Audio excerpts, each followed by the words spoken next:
নমস্কার বন্ধুরা, চলে আসলাম আজকের একটা ব্লগ ভিডিও করতে। তো আজকে স্নান টান করে চলে আসলাম, তখন প্রায় 12:10 আর এরকম হবে হয়তো। তো কোথায় যাবো জানো, আজকে আমার ছোট মেয়ের আজকে আছে ভ্যাকসিন। তো দেখো ও কী করছে, কেমনভাবে শুয়ে আছে, তো সেই জন্য যাব। তো তোমরা পুরোপুরি ভিডিওটা দেখতে থাকো, আমি রেডি হয়ে নিই। তো আমি রেডি হয়ে চলে আসলাম বন্ধুরা। দেখো এটা আমার বড় মেয়ে, এটা আমার জায়ের ছেলে, ও যায় বলছে, আর আমার ছোটো মেয়ে শুয়ে আছে। তো আমরা রেডি হয়ে বাইরের দিকে রওনা দিই। তো পুরোপুরি ভিডিওটা দেখতে থাকো।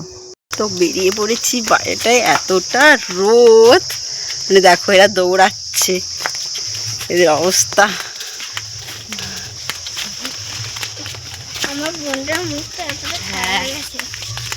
তো আমরা সেন্টারের সামনে চলে আসলাম। তো দেখো সেন্টারের সামনে চলে এসেছি, তো সেন্টারের ভিতরে ঢুকবো, ওর ভ্যাকসিন হবে। তোমরা যদি দেখতে চাও তো কমেন্ট করো, আমি ভিডিও দিয়ে দেবো।